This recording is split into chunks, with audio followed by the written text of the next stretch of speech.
What did ancient humans do when there was absolutely nothing to eat for days? Today we panic if a delivery app says 12 extra minutes. You probably think they just gritted their teeth and starved bravely. They did not. Their bodies had a whole secret survival plan. That plan still lives inside you every time you crave fries at midnight. Let's find out how starvation shaped the human body itself. A modern person opens a stacked, full fridge and sighs. There is nothing to eat. Now picture a cave person staring at a literally empty horizon. Actual nothing. Humans today get food delivered by tapping a screen 4 times. Ancient humans could not tap anything except maybe a worried rock.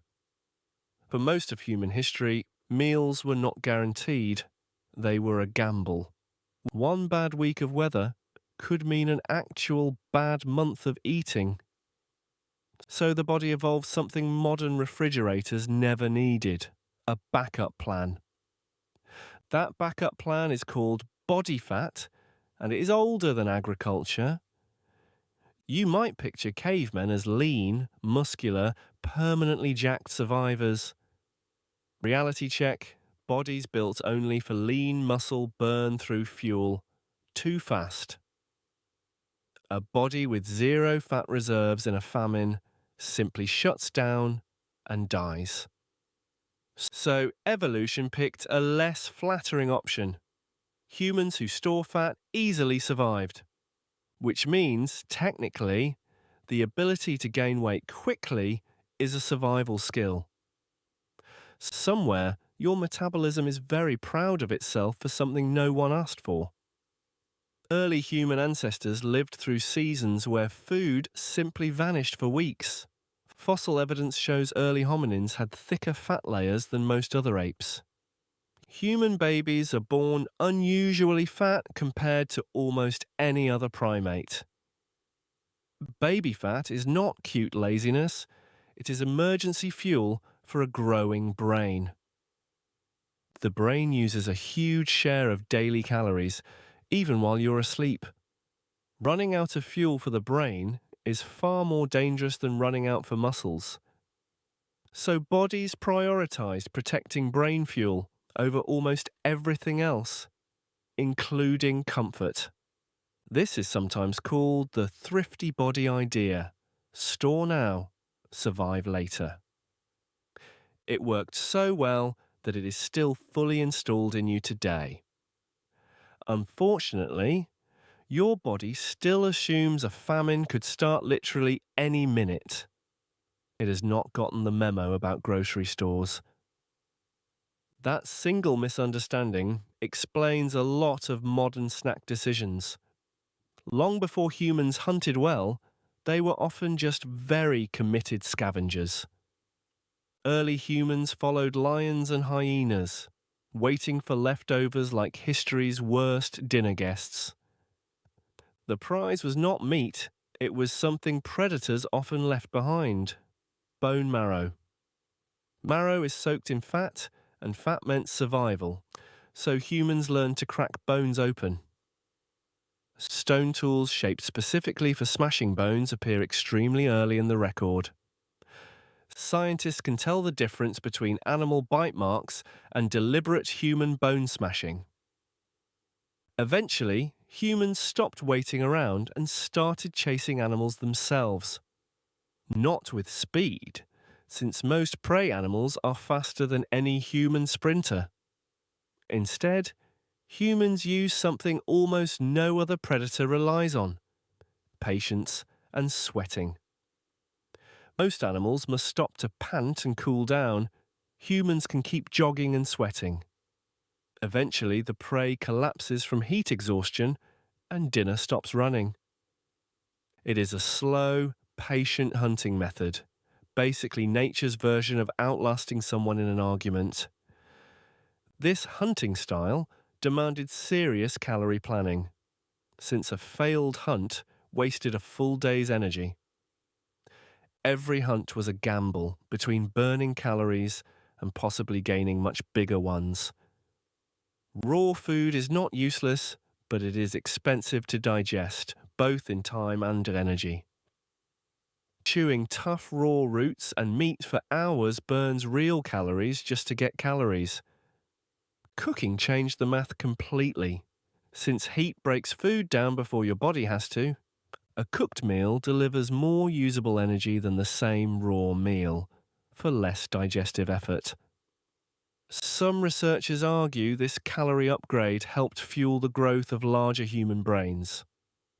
Fire also did something less poetic. It made spoiled or risky food safer to eat. That meant less wasted food during lean seasons, which mattered enormously during a famine. Fire required constant tending, so someone always had a very specific, very boring job.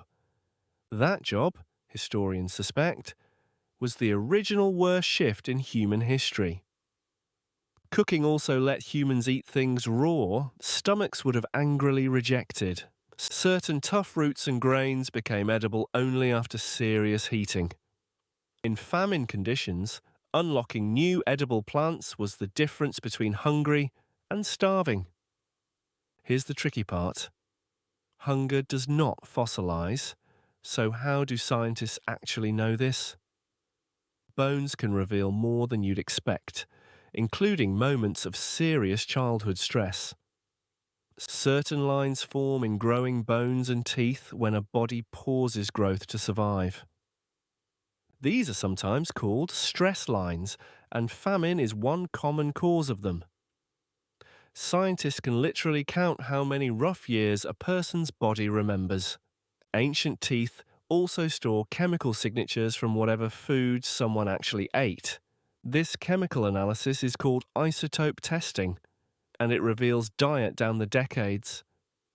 It can even show a shift from plants to meat during a hard season.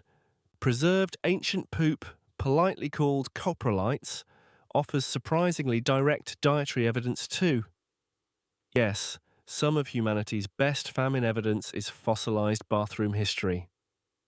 Archaeologists studying this topic developed an unusually strong tolerance for unpleasant material.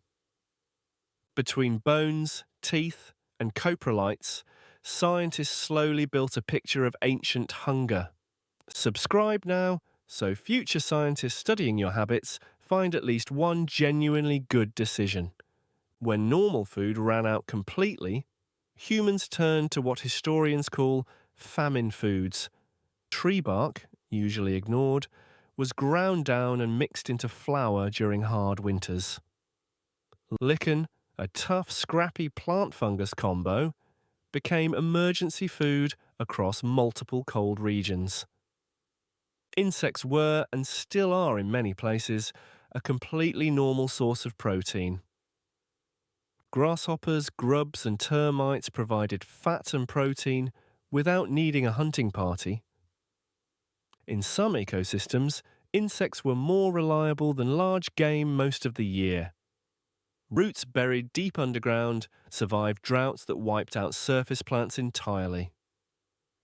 Digging up these roots required serious tools, effort, and knowledge passed down for generations. That knowledge, which plant is food and which is poison, was a survival technology of its own. One wrong guess with an unfamiliar berry could end a person's whole food testing career. In truly extreme famines throughout history, written records describe communities eating leather and old bones. Historical accounts of severe famine even describe humans eating other humans as an absolute last resort. This detail is not shown for shock. It is shown because it explains how seriously famine was treated. Societies afterward often built taboos, myths, and rules specifically to prevent that horror from repeating. Many ancient food taboos were not superstition. They were survival lessons written as rules. A frightening old story is sometimes just really old. Very effective public health advice. Fear, it turns out, was an excellent early warning system long before science existed. Cold environments added a brutal second problem: food storage without electricity. Arctic peoples solved this with the world's most reliable freezer, the actual ground. Meat buried in permafrost could stay preserved for months at consistent freezing temperatures. Inuit communities relied heavily on whale and seal blubber, an extremely calorie-dense food source. Blubber provided both energy and warmth in a place where both were desperately needed. Fish were dried or smoked, turning a perishable catch into a shelf-stable winter supply. Every stored calorie during a good season was survival insurance for a leaner one. Cold climates rewarded planning ahead more harshly than almost anywhere else on Earth. Fail to store enough food in autumn, and winter would simply not negotiate. This made certain Arctic groups incredibly precise seasonal accountants of fat and protein. Their version of budgeting was not spreadsheets. It was carefully measured strips of dried meat. Modern camping trips with a cooler and snacks look almost embarrassingly easy by comparison. Hot, dry environments created a completely different survival puzzle.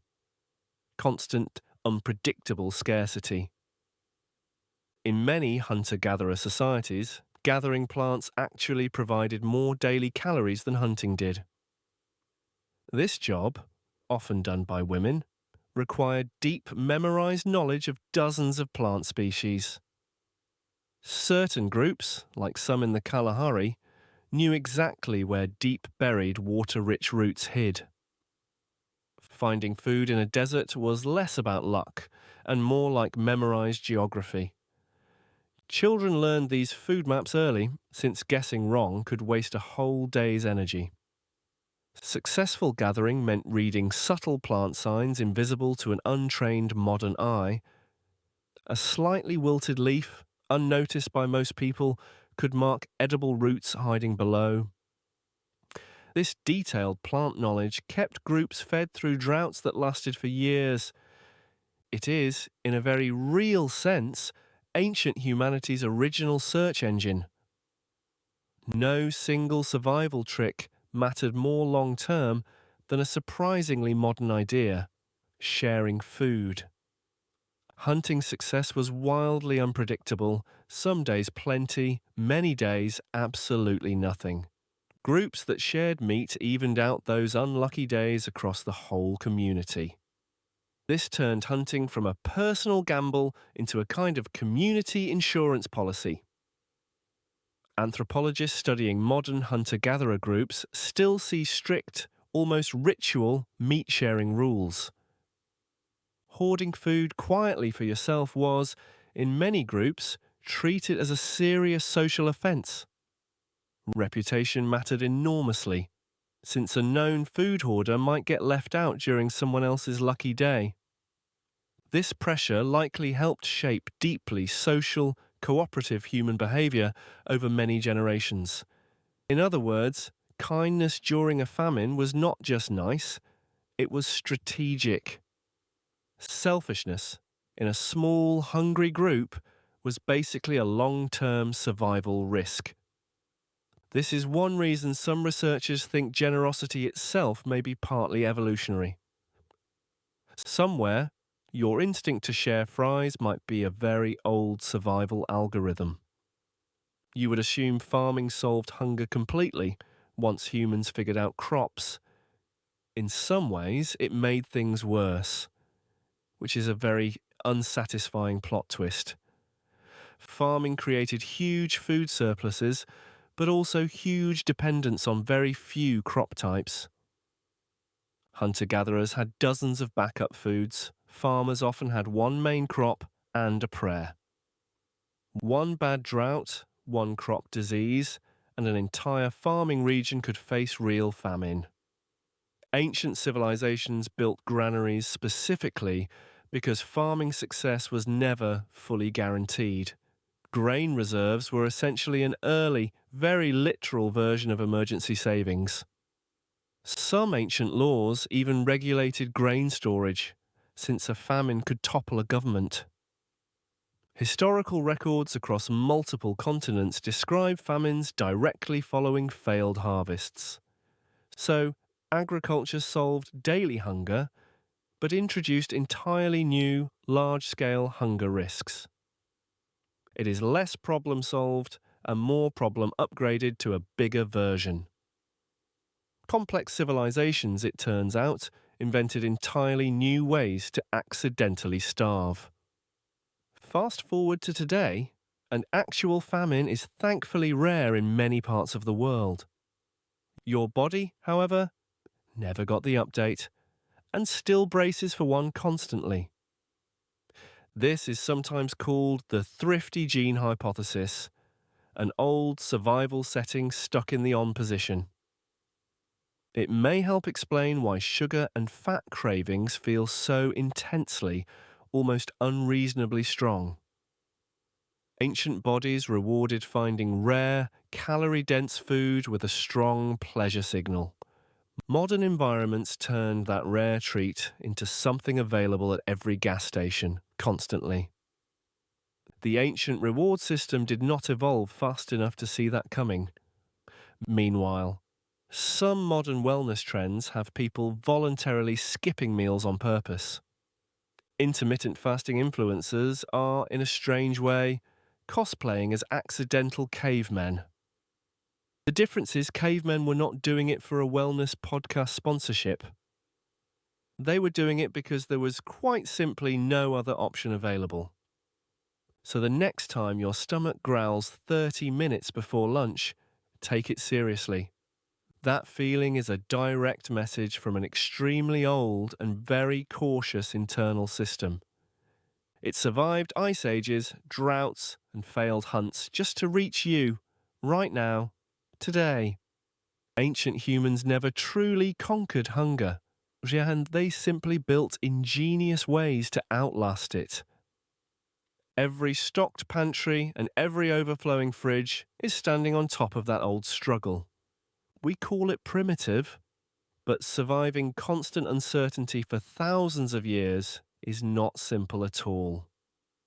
Maybe the real ancient superpower was never strength or speed, just refusing to stop looking for the next meal.